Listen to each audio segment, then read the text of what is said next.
Streamline is your go-to B2B provider. If you're looking for support with procurement, logistics, or your supply chain, we're here to help you find verified UK businesses. Our focus is on supporting the UK economy and helping businesses build stronger and smarter connections. We're all about simplifying success, taking away the overwhelm and helping you find the right partners to help your business grow. So if you're interested in promoting your services or looking to connect with a business yourself, check out www.streamlineonline.io. Now on to the guest. Welcome to another Streamline podcast. We're flying solo without Holly today. However, we've got Arsha and Danica from Bhangra Blends with an amazing product, a new startup company. Let's take it away. So first of all, do you two want to introduce yourselves? Yeah, of course. So my name's Arsha, co-founder of Bhangra Blends. Yeah, we were both not from the drinks industry, but we've got a passion, we've got a vision. We're trying to get Indian-inspired drinks as a global premium brand. That's not an introduction. And I'm Danica, and I'm the other co-founder. And me and Arsha have been best friends for quite a few years now, and it's always been our passion to start a business, and that's why we're here. So how do you go from being best friends to starting up a really unique drinks brand? So we've done everything together from school, uni, after we literally lived together. So we've been best friends forever, always wanted to start a business. I feel like we both got same motivation, same drive, always wanted to make a name for ourselves. So that's how it kind of started, and we're lucky that we landed with this. We had like a lot of stupid ideas like over the years, and then last year we finally had a good one. So Brilliant. That's great to hear. So, in terms of how you come up with the idea, how did that kind of look, and where did the inspiration come from? I mean, you've got some amazing flavors there as well. How did the product development work? Can I do that? yeah. So while we were at university, we both used to like bartend part time just to like make a bit of extra money. Yeah. And that's where we sort of noticed like there's a lot of drinks out there, but they're always the same sort of stuff like mojitos, margaritas. And then you can go to some sort of restaurants and you get some sort of inspired like cocktails and mocktails, but no one's really made anything proper out of it. So we wanted to sort of like use our culture, like we're both South Asian, Arsha's Indian, like I'm Bengali, and we wanted to sort of create something different. The UK has no brand of like Indian inspired or South Asian inspired cocktails and mocktails, and that's why it was sort of like our like new vision to sort of make the UK's first brand like that. So, super inspirational that you actually just state that you're South Indian, that you're female, you're very young as well. Well, relatively young. In terms of obstacles that you girls have faced, what's that been like, and how have you overcome them? What challenges have there been? Like, I know with South Asian culture, there's quite a lot of almost taboo about starting up your own business. How have you kind of dealt with that? So there's quite a lot of struggles, but I'll just pick one. So being two young South Asian females, like sometimes it's great, but at times it's been quite tough because people will look at us and instantly like, oh, where's the boss? Where's your dad? And that's been quite tough to navigate because we've built this from scratch and we've put our whole, like everything into this. So when people just underestimate us, they look down at us, I think that's been quite tough, but there's nothing that we can do about it. We are who we are. Some people appreciate it, some people don't. So that's one struggle that we're still kind of trying to find like what works, what doesn't. But yeah, we're never gonna settle for less. So. Fair enough. No, I think it's actually really inspirational that you've actually taken the ball by the horns and you're actually trying to push this brand out as much as possible. So, in terms of the products themselves, do you want to explain through what you guys have got manufactured? Yeah, of course. Yeah, sure. So what we've actually created is so we want to do alcoholic and two non-alcoholic. So it's two cocktails, two mocktails, all South Asian inspired flavors. So we've got some of the cans there. So on the alcoholic side, we have like a gin, a rosy gin fizz. That's definitely been our bestseller so far. Like people love that drink. It's my personal favorite as well. So it's like rose and gin, but it's got like cardamom in there. So it's like bringing through like those elements of South Asia. And then the other one we've got tequila. So it's electric tamarito, our style of a margarita, but with flavors of like tamarind, lime, bit of warming spice. It's something a little bit different. And yeah, do you want to? And then on the mocktail side, we've got the punchy pom. So pomegranate based, quite tangy, quite refreshing. And then the other one is the jamun jamun. So jamun, as you know, is a plum from India that we've sourced, and we've got cumin in it. So it's more on the unique side. But with all of our drinks, we've kept them no added sugar, no artificial sweetener, and completely natural, just because health consciousness is on a rise, and you should be able to have a drink and not have that sickly sweet feeling after and feel like, oh, I've just consumed 50 grams of sugar. So I was actually going to touch on that. In terms of product development, so we kind of ascertained where the ideas came from. In terms of how you actually develop the product, how did you go about doing that? How did you find the suppliers for that? Yeah, so setting up the supply chain was actually pretty like it wasn't too long to be fair. So obviously me and Osha both used to bartend, so we made the original recipes fresh, and then we got them like commercially developed in a lab. So we use Drink Create, which is our like lab testing facility. It's based in Bournemouth. Fred is a CEO of that company, so he helped us sort of develop these recipes commercially. And then because that company, they've been in business for like 30 years, they know a lot of the global suppliers. They put us in contact with the people to sort of contact to get it ready for like big commercial production run. And then we just sort of contacted them, negotiated for like better prices, and we used And those. just on that, we were quite lucky because Fred actually invested in Yeah. the company and also as part of our advisory board. So normally this process does take quite a lot of time, but because of his like expertise and his connections, it kind of fast tracked it for us. So Yeah. Bhangra Blends has only been established for around a year now. A year. And you've already commercialized the product, you've got it through testing, you've done all the studies, all of that sort of stuff. And you've also raised investment as well. That's been a phenomenal route so far and phenomenal journey. So really well done on that. What kind of pitfalls have you had? With the investment, To be fair, like with investment, we were kind of pleasantly surprised. So at the start, when we first thought of this, it was literally this time last year that we even had the idea to start a business. And then we weren't even planning to raise money or anything. We were like, oh yeah, let's just make drinks, like it'll be fun. And then it's when we started getting traction, we were like, okay, let's start with a friends and family round. And initially we only wanted to raise like 20K from the friends and family round. We were like, oh okay, we'll do like a tiny production run, like maybe make one flavor, like just for like the sake of it. And then that round that ended up actually being so oversubscribed, we raised 30K from that round. And then we sort of like use that to like get investment from like angel investors externally. But like I feel like with raising money, it is difficult to raise money. Like a lot of like founders that startups struggle with raising money. But I just think because of our story and like because we're like two young South Asian women trying to create like the UK's first South Asian like drinks brand, I think because it was sort of like so niche and like you don't see that often, that sort of really helped like with like attracting investors, people like interested in the story and like what we've done so far, and that sort of brought people in. So yeah, I mean, it was difficult raising investment. We'd never pitched before. That was one thing that's like developed professionally. But in terms of like actually like getting like interest, I feel like that was pretty good for us as a startup. What was the Especially. process of creating the pitch deck and how did that all Oh. honestly, if you saw our first pitch deck, which was for our friends and family, we were both laughing. We don't know how to answer any questions. We would literally be like, my dad was on the call, who's also part of the company. We'd be like, oh, Vishal, and then he would answer it for us. But we've come a long way. So every pitch we then changed, we worked on it. Before we went off reading off a script to actually understanding and spending some time learning. We also pitched to University of Kent. did It was you? a pitching competition, which Danica's university. We actually won £1,000 for our business, which was great. And that was the first time in person pitching to over 100 people. Crazy experience, but it was great. And that learning. gave us a lot of confidence as well. Like our first ever pitch was to like literally a room full of people in a competition, and like we had to like practice a lot for that, and that really sort of gave us a head start and like being professionally ready to like pitch to people. So in terms of advice that you would give for anyone in terms of advice that you'd give to yourself 12 months ago, what advice would you actually give yourself, especially when it comes to like raising funds and the journey that you've been on so far? So I thought personally, for me, actually for both of us, when we started, we were always trying to be someone else.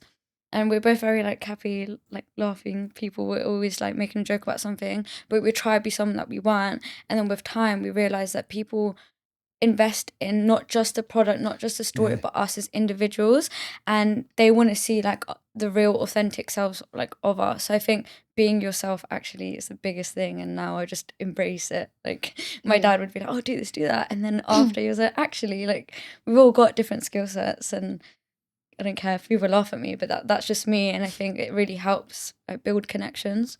I think that'd be my advice. Yeah, so we had a VC, Blackfinch, that came on a few months ago, and they had actually suggested that one of the biggest things that they look for when investing into anyone is the actual person themselves. So I think that's like being authentic is probably the most important thing that you can do. So talk to us a little bit about the future. Where are you girls going? What's the plans? Are you bringing out new products? Are you still trying to establish within the UK? Are you selling online? What's going on over at Bhangra Blends? So there's quite a few things. We obviously, as I mentioned before, want to be a global premium brand of ready-to-drink cans. So big retailers, we want to focus on expanding UK first. We are still very new, so UK first, and then of course abroad. We are also selling online, so with online, in restaurants, events, catering. There's quite a few channels, but yeah, I really want to make waves in the UK first before we start expanding. And in terms of products, I think. Yeah. I think in terms of products, we obviously do want to develop more flavors in the future. We have 2 alcoholic. We have like gin, we have tequila, but obviously vodka would be a great whiskey as well. And then on the mocktails, there's like unlimited things we can do. So definitely in the future, we want to expand our product range. But at the moment, we only launched 3 months ago. We made 48,000 cans. So Wow. yeah, it's quite a lot, large production run. So yeah, we're going to stick with these ones for now. But yeah, definitely in future, we'll make more. Okay, cool. So let's do a little bit of a taste test on them, if you don't mind. Yeah, So I've got Punchy Pom. my favorite mocktail. Is that the one? Yeah, that's my favorite.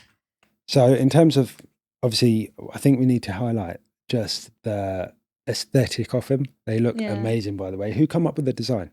We have an amazing designer. Yeah. He literally helped bring our vision to life. Mm. As well as the label, do you see like the embossment of Yeah, the label? yeah. Our labeler, great friend of ours, and he helped quite a lot too. Yeah, What do you think? That actually tastes beautiful.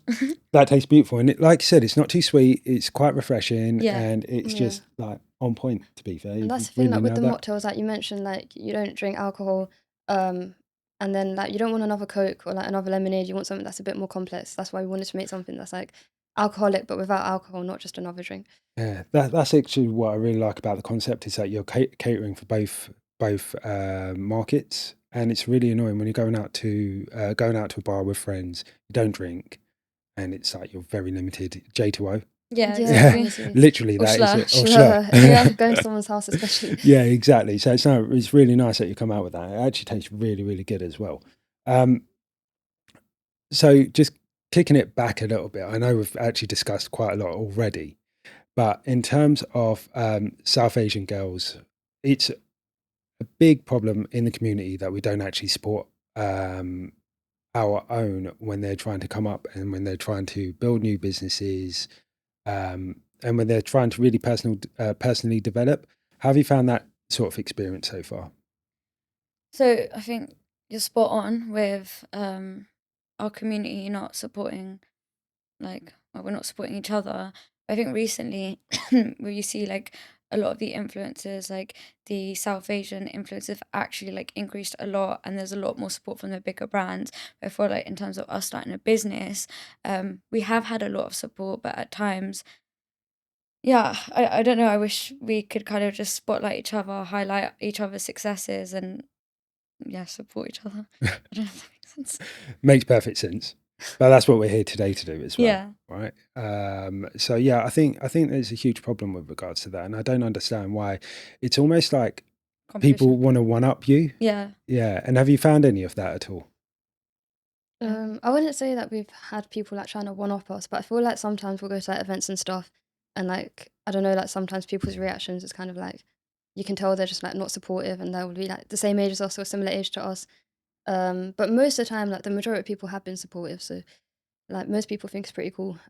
Especially people that are our age or like other people that are South Asian, because you don't see other South Asians, especially women, starting these businesses, and then they see us doing it, and then they're like, oh, like maybe I could do that too, or like I don't know. I just feel like we have had support. Yeah, I'll tell you a quick story. So, someone reached out to us on Instagram.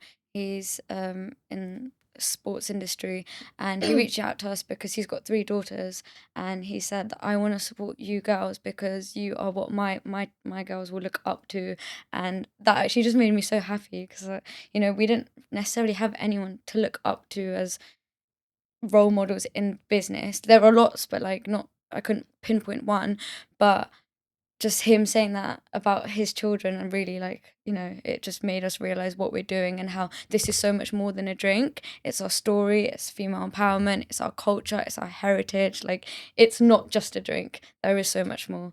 So yeah. I think that's one of the main reasons that we actually wanted to get you on. in terms of, like you said, there's no one out there doing exactly what you girls are doing right now, and I find it absolutely inspirational. And again, for the young generation that's coming up, it's actually really important that they see the right kind of role models coming up and people that are willing to take a risk. What advice would you give to any South Asian girl that's looking to start up their own brand? What kind of areas would you suggest that they focus on? I would say just do it. Honestly, don't wait and talk to as many people as possible. So with the investment side of things, we are SEIS approved. Yeah. I know we didn't touch upon it, but if you're looking to raise an investment, get SEIS approved. So that's Seed Enterprise Investment scheme. investment scheme, scheme. yeah. But yeah, the best thing ever. And I feel like talking to people, you talk to people that knows that they'll know someone else, that person knows someone else, and then it's a whole domino effect. So that's like my main advice. So, in terms of SEIS, what does that kind of allow you to have access to, and what's the benefits of a small business owner kind of signing up to that scheme? Yeah, I think it's like it's massively beneficial. So essentially, it's like if you're SEIS approved, you do an application online on the government website, and then you'll get approved if they approve you. And then any investor that invests into your company, the government will give them 50% back on their investment. So it sort of reduces the risk for like new investors to help promote like new businesses to do well. So like the risk is reduced massively for the investors, which gives them like an extra incentive to invest in your business. So basically, if they invest £10,000 in your business, the government will give them 5,000 of that back. So And they just, still get that. they still get the same amount of shares. Yeah, So that's yeah, amazing. it's really like good for especially new businesses. A lot of the time, investors don't want to put that much money at risk, but then if they're getting 50% back, it reduces it massively. So it's a huge incentive for them. Yeah, definitely a big incentive for them, and it really helps build the brand as Definitely. well, and helps cash flow, all of that sort of stuff. So, running a business, obviously, you both come out from university, both good friends. How's the dynamics been since you've been running a business together? I think it's been quite tough in terms of being able to separate our friendship and business. We try and keep like WhatsApp strictly for business, and that's just where our business chat is. But I think we still have to work on being able to separate it because even when we went on holiday, it's just business. Like Yeah. my sister, my cousin, like guys, like come on. Like it is difficult. Like you can't just have a normal conversation and then not talk about the business if it's like right in front of you. And it's like, yeah, it's quite hard to separate it sometimes. Yeah, that is something that we definitely need to work on. But I don't think it ever stops. I don't think you can ever switch off. Like, even Yeah. like as entrepreneurs, I never switch off. Yeah, I you can't. can't. Like, I physically can't. I mentally can't. I've been doing this for too many years now.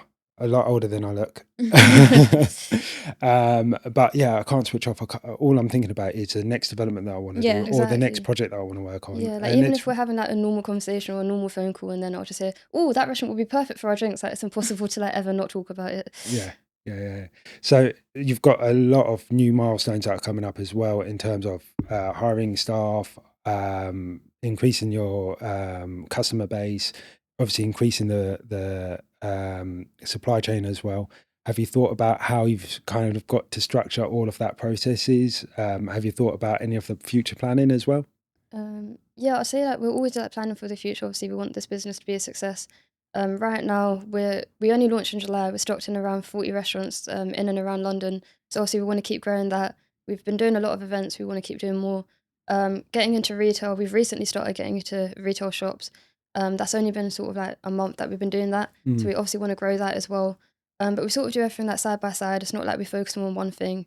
It's like we have so many different channels that we're selling these drinks through. We want all of the channels to be a success. So we divide our effort appropriately, but yeah, we're trying to grow all of them. We also have hired 2 amazing new interns that help support us, and then yeah, I think the best thing is that there's 2 of us. I don't know Yeah. how you do I don't it by understand how yourself. anyone could ever do it by themselves. No, it's really intense journey, and the Yeah. amount of work that you've got to put in, and it's like little things like, say for example, setting up accounts or running your cash flow, or the stuff that we wouldn't traditionally think of that we'd need to do in business. We just think, Yeah. okay, we've got a product, let's just sell it. Yeah, it's Forget about invoicing, forget about everything else. Yeah. honestly, I just quit my full-time job after 3 years. Yeah, Big decision, but I was actually saying to someone last week, I have learned more from this business in the last 4 months or year than I have learned in corporate for 3 years, because it's not just one role. One day we're marketing, one day we're sales, one day we're account management, one day it's finance. There is like we're 50 roles between us, and every day it's like content switching. Yeah, sometimes even as a larger business owner, one day you're the toilet cleaner, next day you're the accountant, next day, yeah. So, and it's constant firefighting sometimes in certain industries as well, which is quite tough to kind of work your head around. You mentioned that you recently quit your job. What were last week. What were you doing before? So I was working at Microsoft. Okay. So tech. I always thought I'd be in tech. My dad's in tech. I just saw myself like staying in tech for like 20, 30 years. I loved it. Don't get me wrong. It was a great experience. I met a lot of people there. I've learned a lot about myself there. So I started off as in the internship, but yeah, I just knew my mind was in this business, and I couldn't balance both. And we thought, whilst we're young, we can take these certain risks. Yeah. You know, we're living at home. We're fortunate to have a lot of support, so we can take that risk. But in 5-6 years, we maybe wouldn't be able to do that. So it was like, let's go all in. Let's just do it. Good. That's what I like to hear. That's what I like to hear. But that was a huge jump to take. So, in terms of family, you've alluded to that. Obviously, your dad's involved in the business as well. How important is it to have that support network behind you? It's so important. I don't think I would be able to do it without the support that I've had from my family, like on a day-to-day basis, and even us too. Like we have a rough day, we have my parents supporting us, picking us up. If we can't do something, they're helping us. Like this whole business has, it's not just us two. It's like our whole family's behind it, like pushing, supporting us, and I think we always give credit to them because we are where we are because of them. Yeah, yeah. I think it's actually really important as small business owners to actually understand the impact that your work life has on everyone else around you as well. Because even when you're sitting around the dinner table, I bet you're having conversations about, oh, this is what we're doing. Yeah, Yeah. there isn't. So it is really tough, but yeah, I think we're very fortunate and lucky to have leaving my job in Danica, going full time after uni. Straight from uni. Oh, straight from uni. Yeah. So that must have been really daunting as well. Yeah, so I started the business this time last year in my third year of uni, and I graduated in July. And when we first started the business, that's when I was still like sort of applying to grad jobs and stuff. And then like, a few months later, I sort of realized like, I'm gonna just do this full time. And then I graduated in July, and I've just been doing this full ever since. So yeah, it's quite like, And especially when like all like her friends and peers are like applying to jobs or starting their jobs, it is a scary like yeah, like it's a big decision. It sort of makes you realize that now I'm actually doing this like properly. And like you leaving your job as well, I feel like it's the same sort of thing. Like we're both taking a massive risk here, but it's like for something we believe in. So yeah, no, it's definitely, as long as you believe in it, as long as you know the brand's going somewhere, just go all in. exactly, yeah. So kicking it right back to the start a year ago, how did you guys do all the business planning? Where did the financial models come from? Was that all daunting? Did you even do that? No, so like at the start, so we literally were just lying down one night, and then we just had the idea to like, oh, Indian inspired drinks. And then the next day, that's literally when we started it. So we bought loads of ingredients, like we started bartending, like making all like the fresh recipes. And then like at the start, we didn't really have any idea or any clue what we were doing. We were like, oh yeah, let's just make some drinks. And then we started trialing them out on recipes. And then when we realized people were liking them, that's sort of when like the more planning and stuff came in. So like a couple of weeks later, that's when we actually incorporated the company. And then still at that stage, we didn't have it in our head to raise money or anything like that. We were still just trying to go like make drinks, like partner with restaurants and stuff like that. But it was like when we started getting traction, that's when we started raising money. Then obviously we had to put a pitch deck together, and I think that's when we properly started like planning, doing financial planning, like trying to make an actual business plan of where this is gonna go. And then yeah, obviously that's when we found out about SEIS. And for SEIS application, you have to actually think about these things, like give them a financial plan, a business plan, like salary plans, all of these sorts of things. So that was like a couple of months later when we properly like planned it all out. And we do have an advisory board Yeah. that supported us. We don't come from financial background, so supported us on the financial modelling and all of that. Yeah, all of that sort of So stuff. in terms of an advisory board, how did you seek them out? How did you find them? So that was there's quite a few different people on advisory board, and we found them in different ways. And advisory board has like changed over the last year, that people have come and gone. But yeah, I think it started with my dad going to an LBS alumni event. He met someone, and then he told us about SES, and then it kicked off. And then we, for example, someone on our advisory board is the founder, CEO of Gin Ting Rum Ting, Chris Hindley, has been absolutely great in supporting us in the production on everything. Fred, we mentioned. We've got quite a few, as Danica said, it's still changing. But again, we wouldn't be able to do any of this without their support. From branding to marketing to, like sales, production, everything. They've Yeah, like supported us on with all our ends. advisory board, we tried to make sure that we had one key person in like each industry that we needed for the business. So we had one person for supply chain, one person for recipe, one person for marketing, and then at least we had support in each area, so we knew there was something to fall back on. That's actually really clever. A lot of small business owners don't think about that. So you're miles ahead of the game already. So really well done on that. In terms of advice that you'd give when starting a new business, anyone, what key points would you kind of give them? I would say, like, we didn't do it that well, but planning. Mm, I think we had some unrealistic expectations and we made projections. But like, it's fine, it's part of the learning Yeah. experience. I wouldn't change it because, we learned from it. And for like planning and like not underestimating what's yet to come. So we thought, oh, making the drink, that's going to be the hardest part. That's setting up the Yeah. supply chain. We've got the products. We're like, oh my god, yeah, it looks good. It tastes great. We are struggling now, like selling. As I said, like, every day, Danica and I are out different parts of the UK, just traveling, going into like 50 restaurants. Like, please take it, try it. It's not easy. Yeah. I feel like as a startup, like when you start off, everything's all well and good, but then it will always be like the next stage is always harder. Like we thought, okay, raising money is going to be really hard. Then we thought, oh yeah, production is going to be really hard. But now selling's really hard. Like there'll always be like that next thing. But it's just about like keeping positive and like not letting like the lows get you down. Yeah. Just like keep going. How are you guys currently doing your fulfillment? So it depends on where. So we are stocked in a few distributors for the on-trade, so they handle some of our fulfillment. Our D2C, because we're like a startup and a lot of our customers like they're ordering from a small brand, we wanted to do that ourselves to add like a bit of personalization to that. So we were fulfilling that ourselves at the start. We also have a warehousing facility in the Midlands where the majority of our stock is, so they handle some of our fulfillment. But yeah, that's sort of how we're shipping stuff out. So you mentioned that you're already selling online. What platforms are you selling on? Where can people find your product? As of right now, it's just on our website. Yeah. We will be launching on TikTok Shop. Amazon soon as well, very soon. And yeah, I think That's it for now, but website is primarily right now where we're at. Okay, cool. And in terms of setting up the website, how easy was that? Oh my Like, God. go on. Honestly, that was impossible. Like the different platforms I used, and then I stuck to Shopify. Then I thought, oh, this is really easy. I actually we it took me downloaded like weeks. at the start, like website was one of the first things we tried to do. We used about 3 different like sites, and then we just flopped all of them. Like, And you think it's easy, like dragging and dropping. We've got a brand, we've got a logo, we've got colours. But behind the scenes, the coding, like I'm still not 100% happy with our website. There's still a lot of work to do. I'm proud of where it's at. Yeah. It's so hard. We didn't outsource it.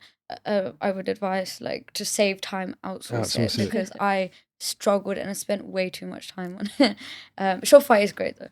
Yeah. So even in terms of like arranging payment gateways, going for the best rates, like these are all things that people don't actually realise. Yeah. Like, it actually takes a lot of time. Yeah, and how are you meant to know? yeah, exactly. Yeah, I mean, even in terms of insurance and things like that, people don't know where to go. They don't know what to do. Like these are all basic things. Like they should have, when starting up a business, there should be a proper checklist that people can just work from. Handbook. Maybe we should make that. Yeah, that's actually really smart. The piece of advice when it comes to starting off, having like a little checkbook. Yeah. Next business idea. There you go. Yeah, I'll have 50% off that business, please. No, but I mean, it's been amazing the journey that you've been on so far, and where you're both going. It would be really exciting to see where the brand takes you. I think, in terms of next key milestones for you, what would that be? I think just selling our first production just run. like expanding. Like we're still trying to grow the brand. Like we are gaining recognition, but we want more. Like we want it to be everywhere. Obviously, our end goal is to be like globally recognized premium RTD South Asian brand. So we still have a long way to go on that. I think our next big milestone, as well as selling it, is to get onto stocked by a big retailer. That's the dream. I think that would be a massive milestone for us. And also, really want to get into like some sort of festival / big event next summer. That's the dream. Who are the targets? So there's Breaking Borders, of course, after like this year is quite a success. But even something like Wireless, like we'd love to. But there's lots of behind the scenes that it's quite hard that we still need to work on. But I think a big festival, because we love it, our friends and family love it, the people that have seen it, they love it. But we want it to be wide scale, everyone to see it, everyone to enjoy it. And I think that feeling will never go. Someone else trying our drink is like, Yeah, or seeing someone else like with our drinks. Like, I don't think we'll ever get over that. yeah. It's a mad feeling, right? When you're seeing When someone. we sold our first drink, I just started crying. So. Yeah, well, I cry everything. Yeah, that's true. I literally cry with everything, even when we got our cans and Yeah, that's true. Actually, I don't know why I said that. But that touches on something actually really important there, the emotional resilience that you've got to have when you're actually starting up a business. How have Yeah. you kind of like dealt with that side of things? we haven't. Honestly, we haven't. Like, we're both still struggling quite a lot every day, and I think mental health is such a big thing. It's really hard, and that I think we don't actually see the impact it has on our mental health, because we're just in it. We put our all into it. It is so tough. So that's why, like, we're lucky to have family support. We're lucky to have each other, but mentally it's like very straining. Like, I every day is tough. There's a different challenge every day. Last night I didn't sleep. I didn't sleep till late. Woke up, back-to-back calls, traveling, and it's like I want a break. It is hard. So what do you do for downtime, and how do you work downtime in, or are you fitting any downtime in at all? Not at the moment. I just feel like since the cans launched, it was the beginning of July. Summer was the busiest period, and then obviously September, Diwali, Bhangra Blends, busiest period. Now it's Christmas, also busiest period. I feel like maybe in like January Jan. things will be a bit quiet. Maybe we'll like We do try. we do try. My dad says to us we should take one evening off. We should really try, but we do try. But It is just impossible. in like, reality, it's hard it's to literally actually. like Monday to Sunday. Like you have to wake up, like work. I literally get home past 10 every day because we're trying to do retail, we're trying to do restaurants, and it's just like a lot going on. And then actually running the business as well as selling as well. So yeah, there's not a lot of time. It's actually quite hard when you're deep in the trenches, and Yeah. there's a difference between working on the business and working in the business. Exactly. Yeah. Yeah. And it's quite hard to kind of detach yourself from that working in the business and kind of relinquish a little bit of control as well. Now that's a bit of a scary thing when it's your baby as well. Yeah. No, exactly. So- It's something that we still need to work on. Yeah. I think I made a video about it yesterday, and like being a founder in your 20s and wanting to have a life, wanting to socialize with your friends, wanting to have a drink on the weekend, wanting to chill, but then also wanting to be successful. It's so hard. Like, how are you meant to fit like time for all of that? Like sometimes it does feel like you can't do both. Like you have to pick one or the other. But like, I feel like we're happy with the sacrifices that we've made, and like we want the business to be a success. So, yeah. Cool. We touched on social media just there. Yeah. Okay. So you believe it or not, that's actually one of the things that caught our attention with you is I think you put a post out about raising investment, and I was like, that's really cool. Like, no one else out there who's starting up a brand is actually going out there and giving small business owners, other small business owners, advice on what they should be doing or what their journey is like. Where did that concept come from? What was social media? Yeah. So, to be completely honest, both Danica and I really don't like putting ourselves out there on social media, but Yep. we knew we had to do it for this business. Like, in today's age, it's so important. So we thought, okay, yeah, we've got a great product, but what's more important is our story. We want to show the behind the scenes too, because it's not been easy. It's not all happy days for us. And raising investment, it's not something that we knew. We got like someone else helped us. People helped us learn about investment and helped us on this journey. And if we can help other people and share our story, and if it helps someone, we're not big right now, but we want to kind of give back and help others, because it's not like we knew. Like, this time last year, like we didn't even know what a share was. Like we didn't know anything. So like I feel like if at that time someone could have just sat down and explained simply like this means that, like, even if you try and Google it, it just confuses you. Like I feel like if someone else just helped us, that the videos that we make is sort of what I wish someone could have showed to me 1 year ago. So that's sort of why we wanted to make something like that. Yeah, I mean, that's why we're actually here, is Streamline. We help small businesses set up, get the advice they need, get the products they need, get the services they need. So for example, when you're starting out, if you need a supply chain, or if you needed help with even setting up your business, get in touch and we'll help you out with that. Yeah, I wish we knew about you guys before. No, but it's been amazing having you both here. Just as a kind of final wrap up, is there anything else that you'd like to tell someone that's going through a similar sort of journey as you? I think for me, I'd say just keep going. Like even if sometimes things like feel like hopeless and stuff. Yeah, don't give up. Yeah, just don't give up. I Like, know it sounds really cliche, like be your Yeah. authentic self and don't give up. It's so yeah, important. like And give time for yourself. And again, we're still working on that. But like an evening off, time to refresh and then restart is so important. yeah. And I think like don't put too much pressure. Like when we first started, we put, like Asha said, so many like unrealistic expectations that are obviously not going to happen. But that doesn't mean like the business isn't going the right way. Like it's just about like being honest with yourself as well, and like just celebrating the small wins and stuff. No, well, I wish you both all the success in the world. If you guys want to find out any more information about Bhangra Blends, log on to Streamline. Check the tags in the description. And where can they find you? What's your website? www.bhangrablends.com. Perfect.